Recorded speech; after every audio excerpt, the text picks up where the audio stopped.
You're watching Politics HQ, and even as we begin to look at the issue around the killings in Benue State, I'm being joined by Professor Isaac Olawale Albert, who is a professor of African History, Peace and Conflict Studies from the University of Ibadan, Oyo, Nigeria. Professor Olawale Albert, thank you so much for joining us. Professor Olawale Albert, can you hear me? All right, so while we try to establish audio communications with Professor Isaac Olawale Albert, let me just say a very big evening to Mehdi Olotu, who is our other guest on the show this evening, and he's a human rights activist, and he joins us from Utupo, Benue State in Nigeria. Thank you so much, Mehdi, for joining us. Thank you. Good evening. Thanks for having me. All right, you're welcome. So I'll just start with you, Mehdi. Professor Olawale Albert, can you hear me now? I can hear you clearly now. Okay, that's good. That's nice. So I'm going to start with Mehdi. For you, what do you consider as the bane of the farmer-herdsman crisis that we've seen permeate Nigeria, most especially the agrarian communities in the last couple of years? I think sometimes you can't actually place it because these things happen without you guys doing anything, and these guys will just come and start hitting on your people. Let me use the word. So right now, you can't even place the main cause of this crisis. But like the governor earlier said the other time, he said they are doing land grabbing. So you can't place some of these killings, why these killings are happening in Benue State, but they are just hitting on our people. Like last night, you see what happened at Ediku Ankpali, in the Idoma-speaking part of Benue State. It was a lot for the Idoma people. And last night also in Naka, at the Tiv-speaking part of Benue State, they went there and they killed a lot of persons. The one in Ediku Ankpali yesterday, the record right now, as we speak, is about 18 people dead and several people injured.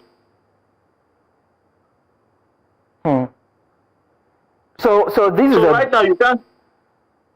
So yeah, go ahead. Place it that, okay, this is the cause why they are killing your people. This is why they are killing your people. You can say I actually posted something today, a phone conversation from one of the persons they killed last night. One of his friends called that line today, and one of these Fulani herdsmen picked the call and was answering the call. I was telling the guy that your friend is dead. If you have the mind, if you have the AK-47, come. We are still around Ediku Ankpali. That means they are still nearby. They are not scared. They have this audacity to speak now. I don't know whatsoever reason they are having this strong backing, and they are taking over Benue State as we speak.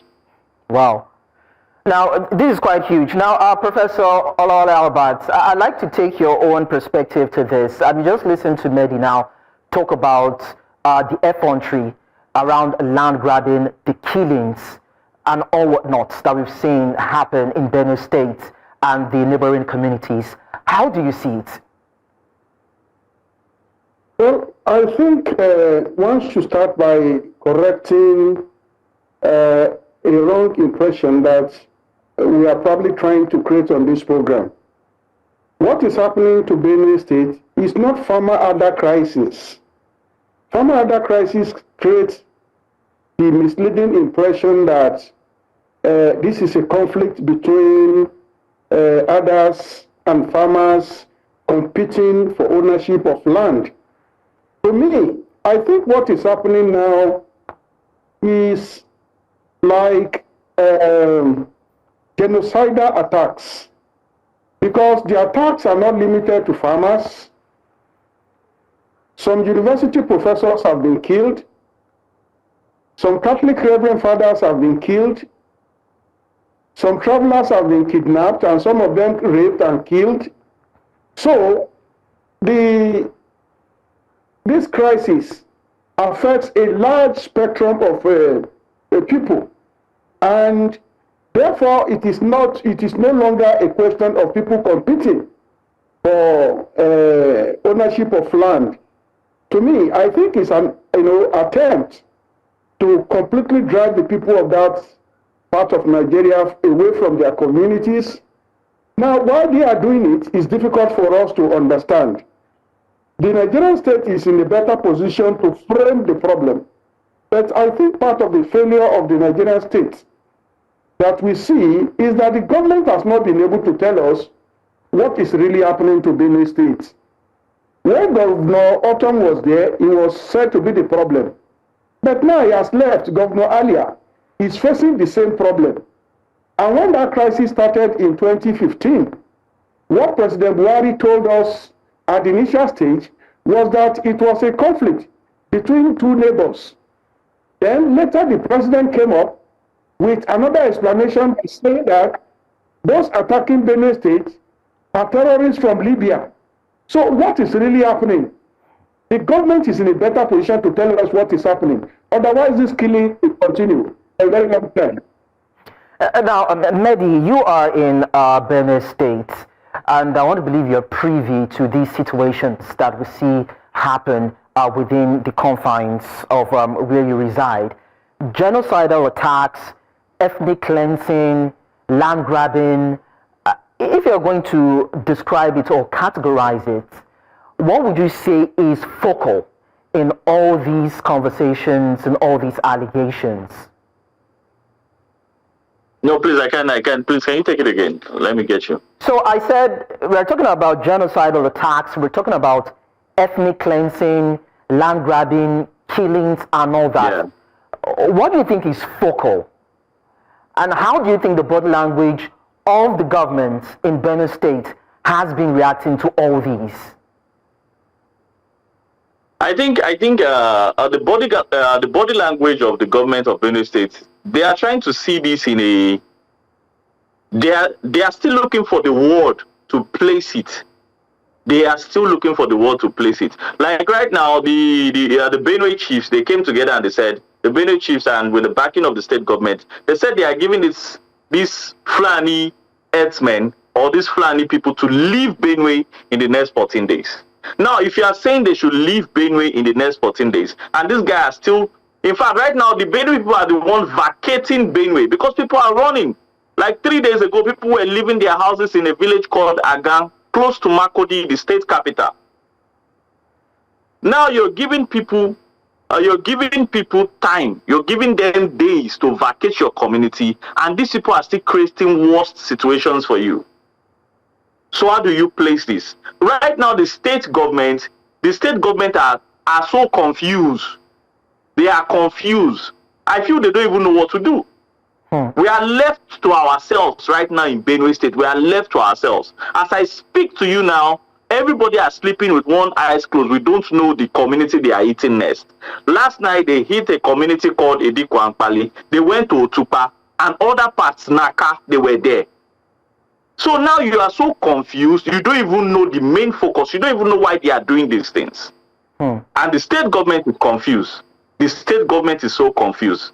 Right now, as I speak to you guys, the state government is confused. We are left to our own fate. Now, the government is confused. I don't know how confused the Nigerian military is because Professor Isaac Albert, one of the community leaders, said that...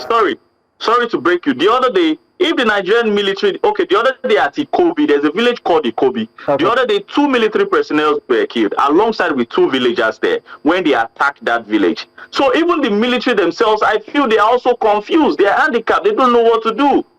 So if that is the case, does that now feel the allegations of complicity maybe on the part of the chain of commands in the military? Because one of the community leaders said there was no military response in that particular community where 33 people were killed, and the fact that it was in close proximity to a military checkpoint. Professor Olawale Albert, how would you react to that? Well, when Governor Autumn was in office, he came out clearly to talk about complicity of the police. Now, the people of the state, Benue State, are talking about complicity of the military. To me, it is all adding up to the fact of governance deficit. You know, when our leaders were elected into office, one of the oaths of office is that they signed, they committed themselves to, was that they will protect lives and properties of citizens. Now, when a government is not able to protect citizens, When a government is not able to protect property of citizens, that government has failed. Now, this problem escalated in 2015. And from 2015 to the present day, you have more than 10 years. Now, theoretically, I'm speaking as a professor of security studies now. When you allow a conflict to fester for so long, you produce three technical problems. You have issue proliferation, you have actor proliferation, and you have management complication.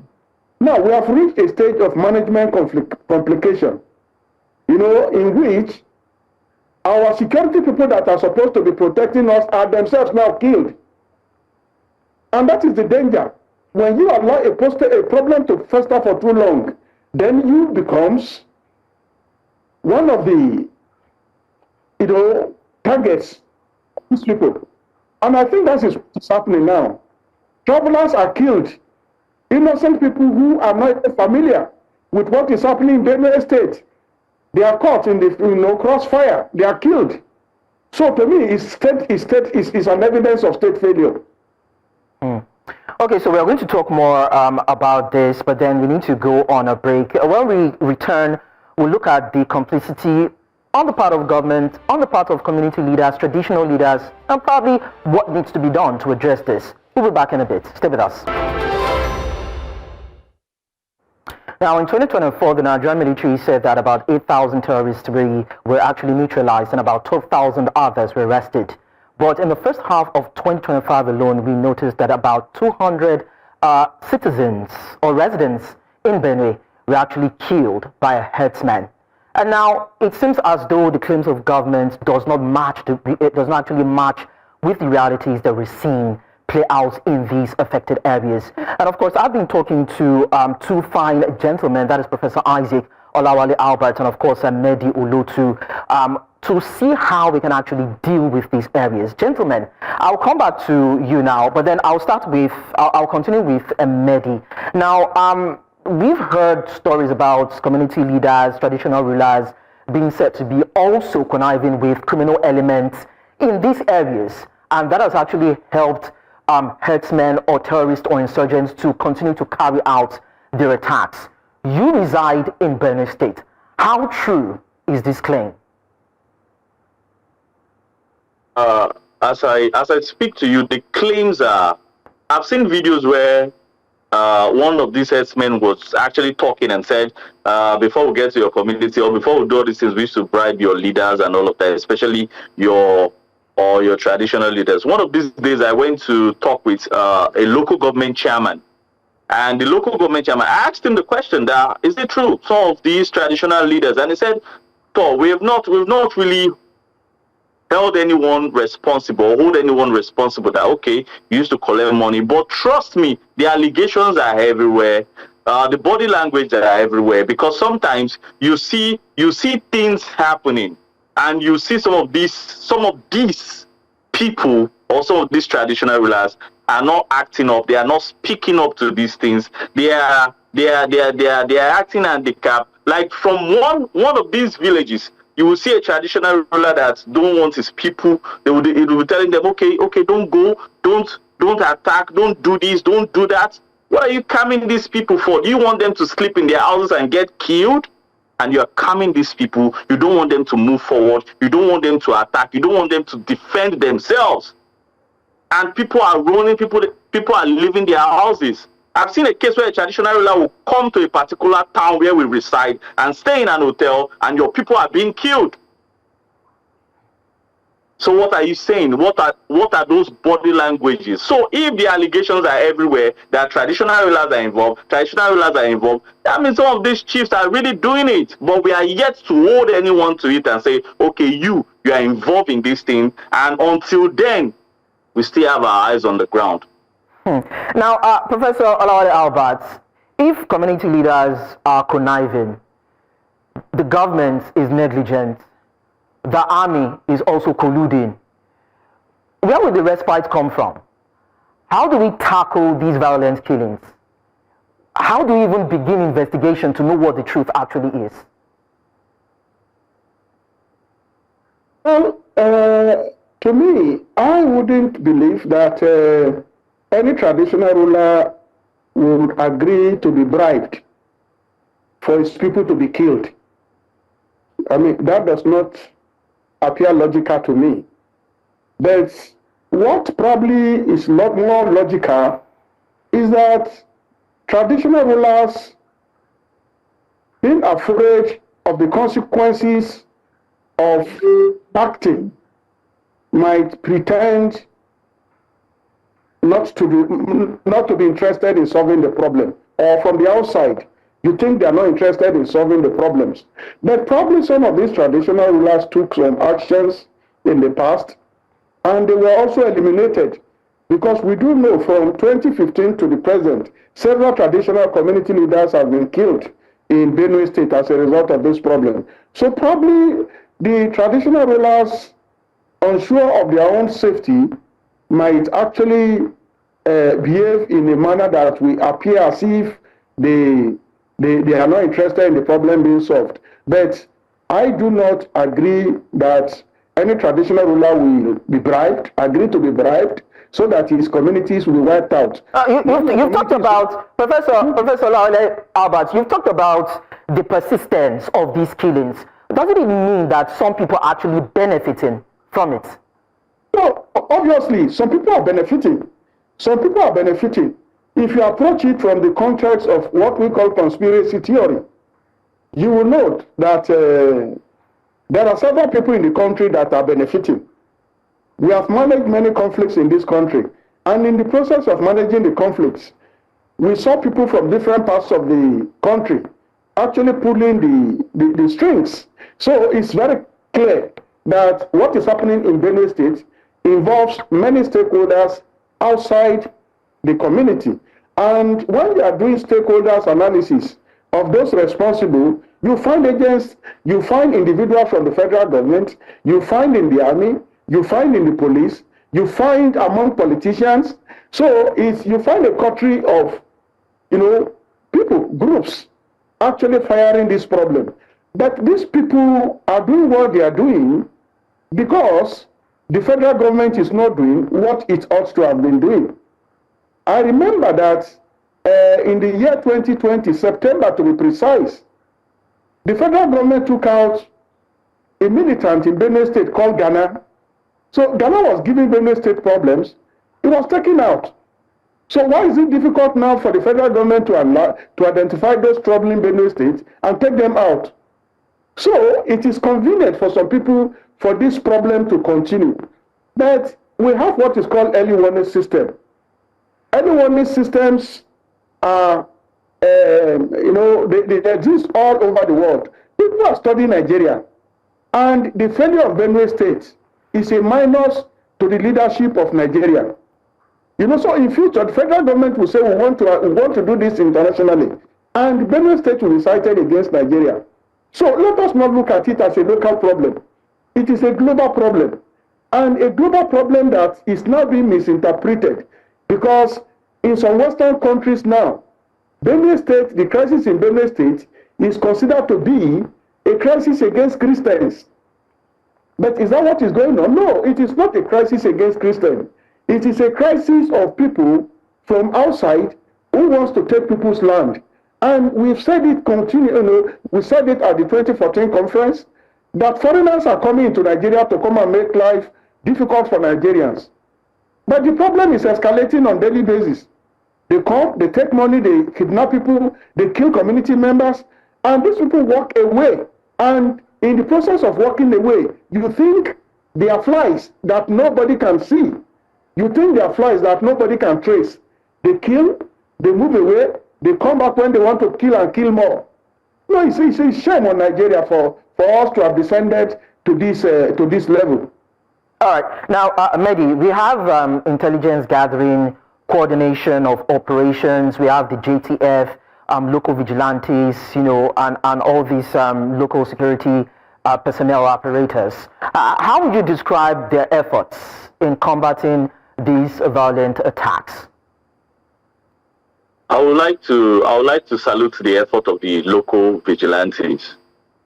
But like I will always say, and I've been saying, you see these local vigilantes, they actually know what to do. The communities, they know what to do. You see these communities that they are attacking in Benue State, they know what to do, but their strengths are little. Like I will always be saying, their strengths are little. They are not being empowered. Now, if they want to act, some persons might say they are taking laws into their hands, but they can't sit and watch them being killed. So these people, their strengths are little. The local vigilante, they know what to do.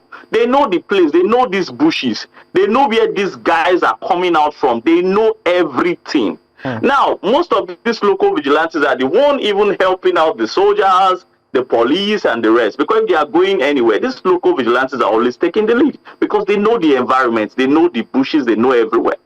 These local vigilantes are doing their best. But if you see what they are being empowered with, it can't stand these herdsmen. These herdsmen are moving about with AK-47, dangerous weapons, different kind of rifles, and these local vigilantes are just with things that can't even do much. But if they get empowered, if these communities are empowered, they can combat, they can match up with these herdsmen, and you see what we'll do from there. Okay, so Professor Olawale Albert, what does it take to empower local vigilantes or security operators in a locality? What does it take to actually strengthen the security architecture of a state to combat these violent attacks and all these insurgencies? Because some state governors have come out to say that the security architecture, the military, they are not, empowered enough. They are overstretched. The manpower is not there. But then we've seen that most of these herdsmen and most of these insurgents carry sophisticated weapons. Well, you see, Olo said something that we really need to take special note of. He said the people of Benue State are confused.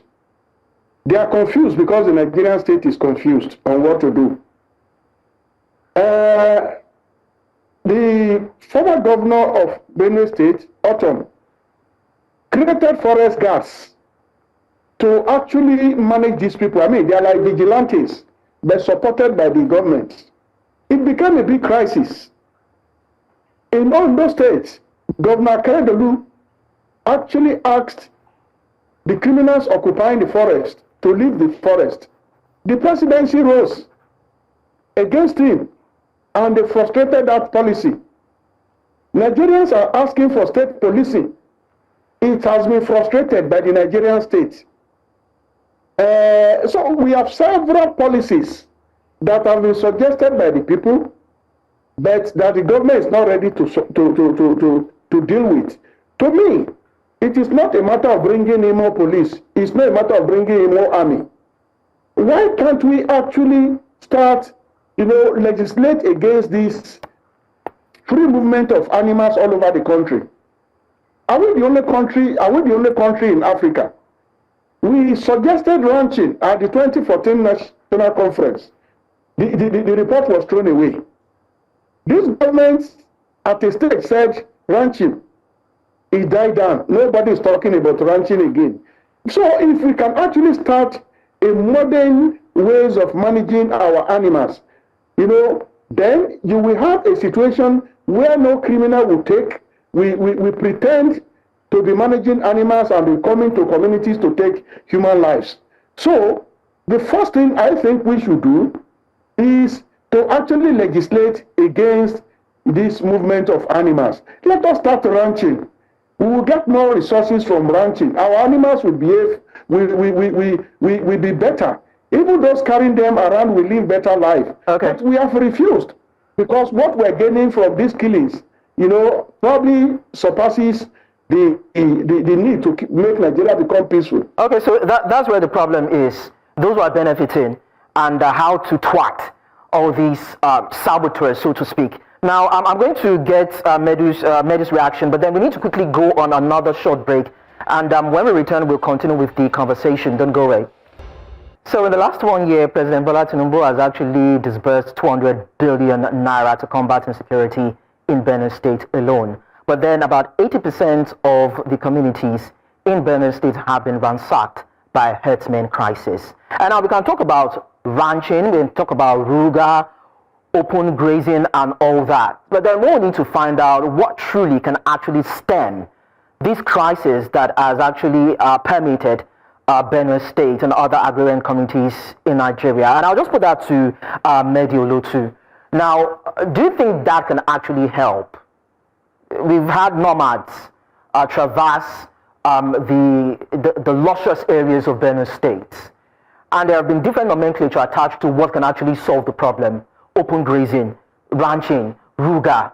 What is it, do you think, can actually at least stem the tide of these killings that have actually led to the deaths of so many farmers in Benue State? Truth is that ranching can't work because these people are not even ready for ranching. Like the other time I was talking to a local government chairman and they were suggesting ranching for them, but the ranching can't even work. They like it when they are moving around. They are used to it. They said they can't be confined in a space. So they love moving around. So the ranching can't even work for them in Benue State. Like one of the times they were trying to do peace talk in Benue State, they were trying to talk to Agatu, they were trying to talk to Apa. Well, what did the chairman of the Mayatiala said? He said, Apa and Agatu, that their cow loves their grass so much. So when they are moving around there, their cows love the grasses around that space. So you see, this ranching can't work for them. These people love moving around. They can't stop moving around. They are so used to the bushes. They like staying there. So if you are trying to create ranching for them, it's just like when you're trying to confine someone that is so comfortable in a space, you're bringing them out. They have tried. Benue State are actually trying, giving them that open hand to create this ranching and see how it can work. But it can't work for them. Ranching won't even work. Trying to bring these people together to confine in a space, it won't work for them. Except they are used to that stay in the bush. They just want to be there. So right now, if we are trying to even create an option, okay, the ruga, ranching and this, it won't work for them. So what will work? What will work?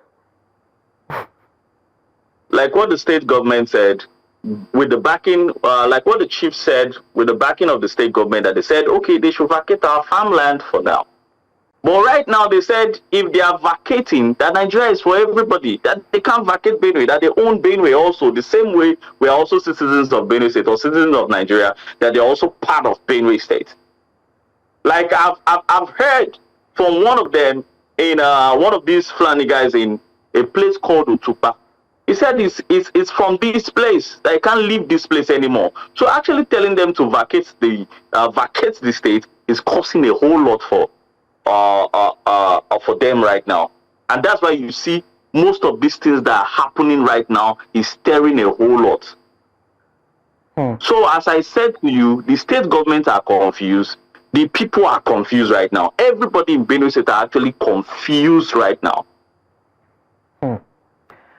Okay, so Professor Olawale Albert, now we're at a crossroads. We're trying to find solution. I know you've mentioned a couple of things that can be done, but then we need to be very critical of our solutions here. You've talked about policies. We can't do open grazing. We can't look at ranching. We can't confine them in a space. Some of them are claiming that their historical antecedent stems from where they are in Benue State. We need to find a lasting solution to these killings. I need something that is failure-proof, that can help stem the tide. Well, to me, I don't think individuals can impose themselves on the state. What is expected of an effective and responsible state is to do security threat analysis and then come up with policies that will deal with the problems. We have had too many killings in Benue State. For these people to reject ranching is to say that they want the killings to continue forever, infinitum. I don't think any society will allow that. I don't think the people of Benue State are saying that these people cannot have access to the green vegetation of Benue State. There are several ways of dealing with the issue of ranching. We have lived in different parts of the world. And as you are passing through different communities in Europe and America, you see machines that are cutting grasses. And they carry these grasses to ranches where animals will eat them and grow very fat. So I don't think this 19th century approach to animal husbandry is what we need in Nigeria. I think these people have taken advantage of the impunity of the Nigerian state. Refusal of the Nigerian state to actually say this is the direction in which we are moving. I mean, the people of Benue State today are complaining about these people because of the killings that are going on. I mean, let me reveal myself here. I'm a Yoruba person, but I did my primary school in Benue State. I did my secondary school in Benue State. And by then, we didn't have this nonsense. So, I mean, if in the past, the team, the Agatu and the Fulani, they coexisted peacefully in the past, what is happening now? What has changed? The vegetation is still there. So, I think we should just stop licensing criminality. Crime is crime. And anybody who commits a crime should be dealt with appropriately. But I think this problem has continued for this long because criminals are not being called criminals. They are being called all kinds of beautiful names. And that is why they are actually dictating to the Nigerian state. The problems we are having in Benue State, we are also having in Plateau State. Recently, one of the militant leaders there dictated that the military commander in the state should be removed, came up with very difficult positions. Let us make Nigeria peaceful for all of us. Let's live peacefully together. So, Mehdi, we are talking about addressing crime for what it is. And the military, for some time will come out to say, we are using the kinetic and non-kinetic approach. There's the de-radicalization program, there's amnesty, there's reintegration for these insurgents, for these bandits, these terrorists, these kidnappers. Are these initiatives actually working? Mehdi? Yeah, I can hear you. Did you get my question? No, please. Okay. So I said, just as Professor Olawale Abada said, that we should call crime the name that it is. But then the Nigerian military has come out to say they have been using the kinetic and non-kinetic approaches to deal with violence in these areas. De-radicalization programs, reintegrations, amnesty programs. And I'm just trying to find out, are these plans or these initiatives, are they really working from your own perspective? It's not working. Nothing is working. Right now, nothing is working. A girl called me today. She was part of the people that were kidnapped last month at a road called Ogobia, very close to Tuko in Benue State. She was part of the people that were kidnapped. They were taken to the bush. When she got to the bush with this farmer-herdsman guy, she saw their cows. It's not like she's trying to say, okay, they are not the ones they are sent. No, she saw them with their cows. They took her to the bush. I have the message. I have the calls. Everything. I recorded it. I like having proofs. So all the approach, all what you just mentioned now, is not working for us right now in Benue State. All what you just mentioned. Now, like I will say, and I will say it over and over again, empower these local vigilantes. Let's set up our own thing. Let's have our own thing. We know these bushes. We know how to penetrate these bushes. That is where they are. They are not on the road. And the ones that comes to the road, they still take the people to the bush. If they are kidnapping, they take these kidnappers to the... they take these people to the bush. So right now, if people are willing to go into the bush, if these local vigilantes are ready, empower them. Empower them. But then do you have the numbers, Mehdi? Do you have the numbers and the intelligence for this? Because it will be sad to send a set of people into a terrain where we understand that they know how it is, but then do they have that intelligence to combat these criminal elements? They don't have what it takes to combat with these guys. All right, Professor Olale Albert, I'm just going to come to you before we go on a break, because we need to tie these around the insecurity permeating Nigeria. We're talking about food security and all. Now, the Nigerian President Bola Tinubu came out a few days ago to say that security has improved under his watch. I'd like to take your reaction on that. Well, the president said security has improved under his watch, probably taking into consideration parameters that many of us do not see. Because as a professor of security studies, I know that there are things in the open and there are things that are closed. But the evidence we see from outside is suggesting to us that we have more problems. For example, the crisis in the Northeast is escalating. We have not been able to find solutions to the problems in the Northeast. Plateau is burning. Benue is burning. Travelers are kidnapped and sometimes killed. So, what one would say is that the security agencies are doing a lot because the security environment is becoming more charged. Recently, I wrote an article in Business Day in which I talked about how the crisis in the Sahel are forcing more foreign fighters into Nigeria. So more people are coming into Nigeria to create problems because of the crisis in the Sahel. So to me, I think the security agencies have more work to do under this new regime. And so if things are getting worse, it is not to say that the security agencies are not doing their best, but probably they are becoming overwhelmed.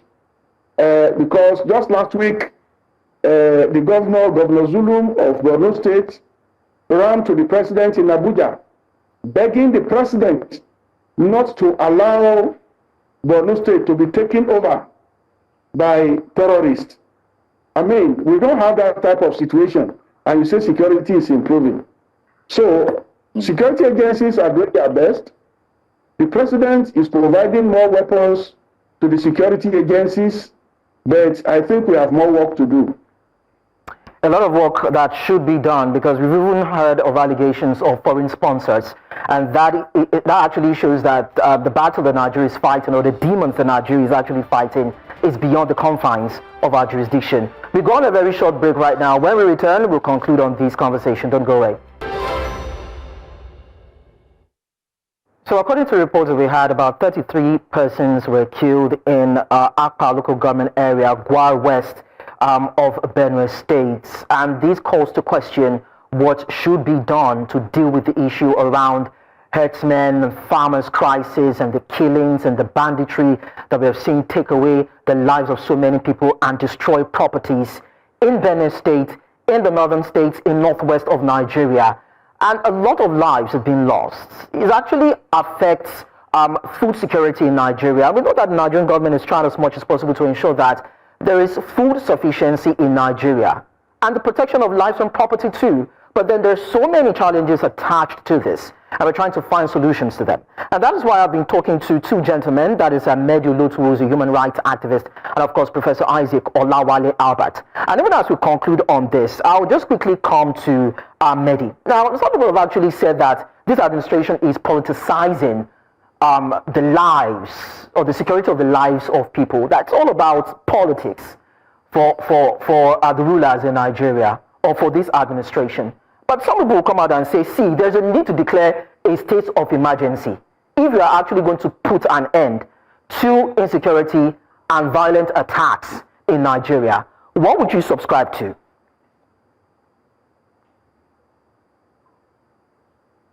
Mehdi. About the, okay. Oh, you said a lot of persons are talking about state of emergency? Of course.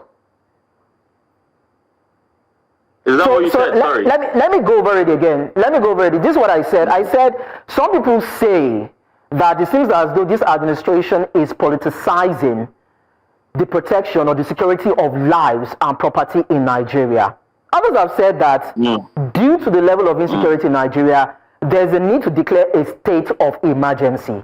I don't know if you subscribe to that particular school of thought. I feel whatsoever that is in my mind now. I wish the state government can actually try this process that I keep campaigning for every time. I want these vigilante guys to be empowered. I want some certain youths to be empowered. Let's try this method first before we talk about the state of emergency. We have not tried this method. We are still banking on our soldiers, police, and other forms of the other military agencies or other militaries to actually come and help us. Let's try this method. This one I'm actually talking about every time. I know what I'm saying. I know how ready people are. I know how ready these local vigilantes are. I know how ready they are to face these people. Let's try to empower them first. Let's try this method first before we can think about the state of emergency. I'm speaking for my own state right now as Benue State, because we interact with these people every day. We interact with a lot of persons in the state every day, and we know the things that we know how ready people are, but they are not being empowered. Can our senator come out and empower these people? Can he do it and say, okay, let's try this method if it will work? Can the state governor do this and say, okay, let's try this method if it will work? Because if this thing gets beyond what it is right now, I believe that's when we can say, okay, let's have a state of emergency, because it's too much already. It's actually too much. But I want to really throw out this option. If we can try this one, this is like the last option we have. If we can try it and it's not working, then we can talk about a state of emergency. All right, so Professor Isaac Olawale Albert, so if we are going to drive this conversation around empowering the local vigilantes or local security network in Benue State and beyond, I know it's going to take a lot of legislation, a lot of advocating, a lot of talks and discussions. There have been talks around even the state governors being the chief security officers of their states, but then have limiting powers or influence over ensuring the protection of their states. How can we drive this conversation forward to get what we can in order to ensure that there's security in these troubled areas? Well, to me, I think the best approach to it, one, is for federal government to actually go the route of state policing, community policing. Let's allow all state governors to manage the security of their states. If we actually democratize security management by allowing the subnationals to manage the security of their environment, I am sure state governments will work with local vigilantes to ensure that their communities are safe. I mean, look at the Southwest. Before we had Amatekun, we were in deep crisis. One could not even travel from Ibadan to Ile-Ife. It was so terrible, from Lagos to Ibadan. But immediately Amatekun came in, established by state governments, they started collaborating with grassroots security agencies that we call vigilantes here. And there is no hiding place for criminals now in many parts of the Southwest, because every community you run to, you have some people waiting for you there. So tension has considerably gone down. Now, let us allow state policing to work. The federal government said it's going to set up forest guards under the National Security Advisor. Where is that agency? What is that agency doing? So, if we allow communities to take charge of their communities, there will be no hiding place for any criminal. But the problem we have now is that a problem will take place in a community and you need to reach Abuja before that problem can be solved. And I think it is that lacuna that these criminals are taking advantage of, because they know that there's nobody there to protect the communities. The communities are sought in the past to protect themselves. The federal government came in, took their weapons from them. So community members are porous, they are harmless, they do not have what it takes to protect themselves. And to me, it looks like a machination of the state. So let us do what is right to keep these communities safe. Benue State, in particular, and Plateau State, they are food baskets of Nigeria. Okay. The yam we take all over the country from that zone, and let us, the fruits we get, we eat, come from Plateau State. Today, we no longer have access to food. Everybody is hungry. That's because the state fails to protect farmers. All right. Well, thank you so much for drawing that conclusion and pegging it at that particular point. I want to say a very big thank you to Professor Isaac Olawale Albert, Professor of African History, Peace and Conflict Studies at University of Ibadan, for joining us to talk about this. And of course, Medi Lutu, who is a human rights activist. And of course, you joined us from Utopo in Benue State. Thank you so much, guys, for sharing your thoughts with us on the show. Now, the Benue and largely Northwest crisis underscores the urgent need for effective security measures and inclusive policies to address Nigeria's complex challenges. But then, will the government take these initiatives to protect lives and property and ensure that food security is guaranteed? That is a question for the Nigerian government. I hope they are listening. My name is Lekon Obanjo, and until next time, do enjoy your day.